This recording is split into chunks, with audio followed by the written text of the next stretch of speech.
नमस्कार जय जगन्नाथ आम चैनल को आपण मानकु बहुत बहुत स्वागत। सांग माने आपण माने जानती जे नवरात्रि रे माँ दुर्गा आमर एही धराधाम रे अवतरण करती। एही 9 दिन समस्त हिंदू मानक पई अत्यंत गुरुत्वपूर्ण अटे कारण एही 9 दिन हेउछि आम मानक पई सुवर्ण सुजोग जेउथिरे आमे माँ को कृपा और आशीर्वाद प्राप्त करि परिबा। तेणु सांग माने एही नवरात्रि रे जदि आपणकु एही 7टी संकेत प्राप्त हुए तेबे आपण माने जानि नेबे जे माँकर असीम कृपा आपणक उपरे रहिछि। माँ आपणक उपरे अत्यंत संतुष्ट अछंती।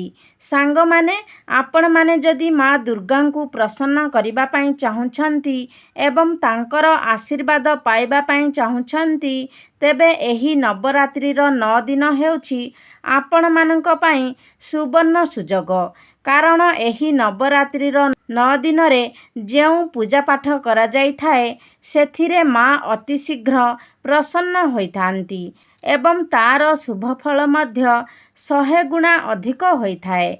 एही समय रे आमे जेउ भली कार्य करिथाउ तार फल माँ आमकु तुरंत देइथांती। जदि आमे भल कार्य करिथाउ तो माँ आमकु भल फल देइथांती आउ जदि आमे किछि कुकर्म करिथाउ तो माँ आमकु सही अनुसारे फल प्रदान करंती। तेणु एही नवरात्रि रो 9 दिन आमे सात्विक विचार रे रहिबा उचित। सर्वदा निज भितरे आध्यात्मिक और भगवान को प्रति भक्ति रखिबा उचित। एही समय रे आपण काहारी भी अमंगल चिंता करंतु नाही। केबे भी मन को किछि भूल जिनिस कि खराब चिंताधारा को स्थान दियंतु नाही। सांग माने आपण माने जानती माँ जेउ व्यक्ति उपरे प्रसन्न हुअंती जहांक घरे प्रवेश करंती सेही घर जदि आपण ब्राह्मण डकाई पवित्र करंती तेबे ताठारु मध्य 100 गुणा पवित्र होइथाए। सेही घरे वास करुथिबा प्रत्येक व्यक्तिंक बुद्धि अत्यंत आध्यात्मिक होइथाए एवं सेही घरटी सर्वतुल्य होइथाए। तेबे सांग माने आपणकु एही 7टी संकेत मध्यरु कौनसी भी गोटिए संकेत मिले तेबे आपण बुझी जांतु जे माँ आपणक घरे प्रवेश करि सारिचंती। सेइथि पई आपण एही 9 दिन अत्यंत सावधानतार सह चलिबा उचित। एही 9 दिन रे किछि एमिति भूल करंतु नाही जहा फलरे आपणकु माँकर क्रोधर शिकार हेबाकु पड़िबो। सांग माने से 7टी संकेत जानिबा पई भिडियोटी को स्किप न करी शेष पर्यंत निहाती देखंतु एवं चैनल टी को सब्सक्राइब करी वीडियो को गोटे लाइक निहाती करी दियंतु और कमेंट बॉक्स रे श्रद्धा और भक्तिर सह जय माँ दुर्गा निश्चय लिखंतु। माँ आपणकर समस्त इच्छा पूरण करंतु। सांग माने एही 9टी दिन रे माँकर 9टी स्वरूप को पूजा करा जाए एवं प्रत्येक पूजार फल मध्य भिन्न भिन्न होइथाए।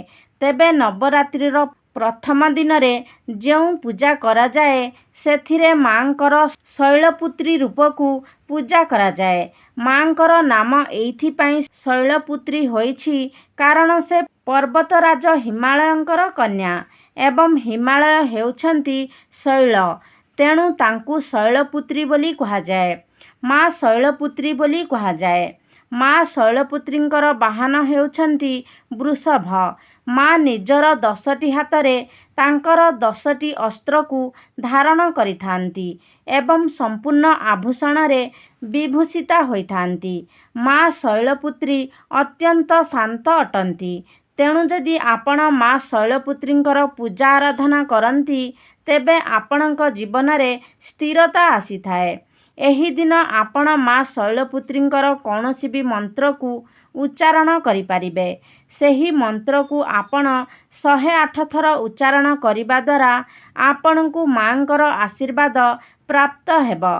द्वितीय दिन रे माँकर ब्रह्मचारिणी रूपर पूजा करा जाइथाए। माँ ब्रह्मचारिणींकर पूजा करिबा द्वारा आपणकर समस्त मनस्कामना पूर्ण होइथाए। तेबे माँकर नाम एथिपाई ब्रह्मचारिणी होइछि କାରଣ ପ୍ରଭୁ ଶିବଙ୍କୁ ବିବାହ କରିବା ପାଇଁ ମା ବ୍ରହ୍ମଚାରିଣୀ ରୂପରେ କଠୋର ତପସ୍ୟା କରିଥିଲେ। ସେଥିପାଇଁ ମାଙ୍କର ନାମ ବ୍ରହ୍ମଚାରିଣୀ ହୋଇଛି। ବ୍ରହ୍ମଚାରିଣୀଙ୍କର ପୂଜା କରିବା ଦ୍ୱାରା ମନୁଷ୍ୟ ମନରେ ଆଧ୍ୟାତ୍ମିକତା, ବୈରାଗ୍ୟତା ଆଦିର ବୃଦ୍ଧି ହୋଇଥାଏ। ମାଙ୍କ କୃପାରୁ ବ୍ୟକ୍ତିଙ୍କୁ ସିଦ୍ଧ ବିଜୟ ପ୍ରାପ୍ତ ହୋଇଥାଏ। ନବରାତ୍ରିର ତୃତୀୟ ଦିନରେ ମା ଚନ୍ଦ୍ରଘଣ୍ଟାଙ୍କର ପୂଜା କରାଯାଏ। ମା ଚନ୍ଦ୍ରଘଣ୍ଟାଙ୍କର ମସ୍ତକରେ ଘଣ୍ଟା ଆକୃତିର କେନ୍ଦ୍ର ରହିଛି। ସେଥିପାଇଁ ମାଙ୍କର ନାମ ଚନ୍ଦ୍ରଘଣ୍ଟା ହୋଇଛି। ମା ଚନ୍ଦ୍ରଘଣ୍ଟାଙ୍କର ପୂଜାର୍ଚ୍ଚନା କରିବା ଦ୍ୱାରା ନିର୍ଭରତା ପ୍ରାପ୍ତି ହୁଏ। ଆପଣଙ୍କୁ କୌଣସି କାର୍ଯ୍ୟରେ ଭୟ ଆସିନଥାଏ। ନବରାତ୍ରିର ଚତୁର୍ଥ ଦିନରେ ମାଙ୍କର କୁଷ୍ପାଣ୍ଡା ରୂପକୁ ପୂଜା କରାଯାଏ। ମାଙ୍କର ନାମ ଏଇଥିପାଇଁ କୁଷ୍ପାଣ୍ଡା ହୋଇଛି କାରଣ ମା ହିଁ ଏହି ସୃଷ୍ଟିକୁ ନିର୍ମାଣ କରିଥିଲେ। ମା ହିଁ ସୃଷ୍ଟିକର୍ତ୍ତା ଅଟନ୍ତି। ସେଥିପାଇଁ ମାଙ୍କ ନାମ କୁଷ୍ପାଣ୍ଡା ଅଟେ। ମା କୁଷ୍ପାଣ୍ଡାଙ୍କର ପୂଜା ଅର୍ଚ୍ଚନା କରିବା ଦ୍ୱାରା ବ୍ୟକ୍ତିର ଜାତକରେ ଯେଉଁ ରୋଗଶୋକ ରହିଥାଏ ତାହା ଦୂରେଇ ଯାଏ ଏବଂ କୁଣ୍ଡଳୀରେ ଗ୍ରହମାନଙ୍କର ସ୍ଥିତି ମଧ୍ୟ ଠିକ୍ ହୋଇଥାଏ। ନବଗ୍ରହଙ୍କର ଆଶୀର୍ବାଦ ମଧ୍ୟ ପ୍ରାପ୍ତ ହୋଇଥାଏ। ନବରାତ୍ରିର ପଞ୍ଚମ ଦିନରେ ସ୍କନ୍ଧମାତାଙ୍କର ପୂଜା କରାଯାଏ। ଯେତେବେଳେ ମା ଶୈଳପୁତ୍ରୀ ବ୍ରହ୍ମଚାରିଣୀ ହୋଇ ତପସ୍ୟା କରୁଥିଲେ ଏବଂ ତାପରେ ପ୍ରଭୁ ଶିବଙ୍କୁ ବିବାହ କରିଥିଲେ, ସେତେବେଳେ ମା ସ୍କନ୍ଧଙ୍କୁ ଜନ୍ମ ଦେଇଥିଲେ, ଯାହାଫଳରେ ମାଙ୍କ ନାମ ସ୍କନ୍ଧମାତା ହୋଇଥିଲା। ସ୍କନ୍ଧ ଅର୍ଥାତ୍ କାର୍ତ୍ତିକେୟ। ମା କାର୍ତ୍ତିକେୟଙ୍କ ମାତା ହେବା ପରେ ତାଙ୍କର ନାମ ସ୍କନ୍ଧମାତା ହୋଇଥିଲା। ମା ସ୍କନ୍ଧମାତାଙ୍କର ପୂଜା ଆରାଧନା କରିବା ଦ୍ୱାରା ବ୍ୟକ୍ତିର ସବୁ ମନସ୍କାମନା ପୂରଣ ହୋଇଥାଏ ଏବଂ ସେ ଯେଉଁ ସବୁ ବସ୍ତୁର ଇଚ୍ଛା ରଖିଥାଏ ତାକୁ ମଧ୍ୟ ସେ ବସ୍ତୁଗୁଡ଼ିକ ପ୍ରାପ୍ତ ହୁଏ। ତାକୁ ଧନ ଐଶ୍ୱର୍ଯ୍ୟର ପ୍ରାପ୍ତି ହୋଇଥାଏ। ସମସ୍ତ ପ୍ରକାରର ସିଦ୍ଧି ମଧ୍ୟ ପ୍ରାପ୍ତି ହୋଇଥାଏ। ଷଷ୍ଠ ଦିନରେ ଦେବୀ କାର୍ତ୍ତାୟନୀଙ୍କର ପୂଜା କରାଯାଏ।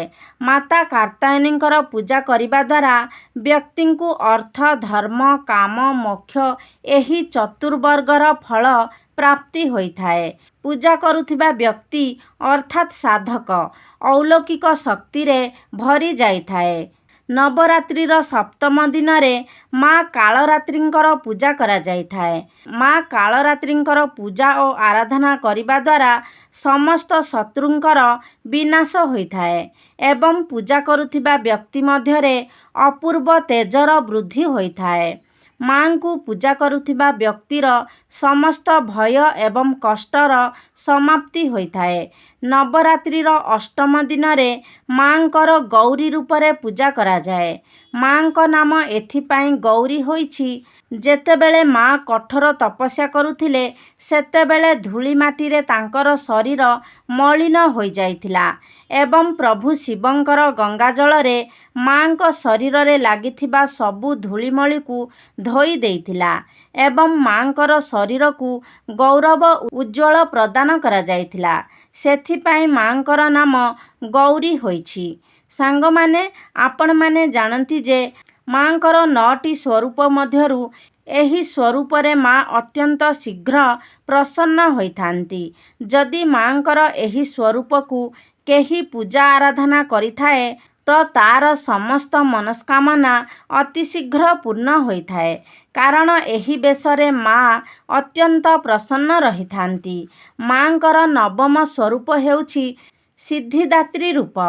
ତେବେ ଅନେକ ସାଧକମାନେ ମାଙ୍କର ଏହି ରୂପର ସାଧନା କରିଥାନ୍ତି, କାରଣ ଏହି ରୂପରେ ମା ସମସ୍ତଙ୍କୁ ସିଦ୍ଧି ପ୍ରଦାନ କରିଥାନ୍ତି।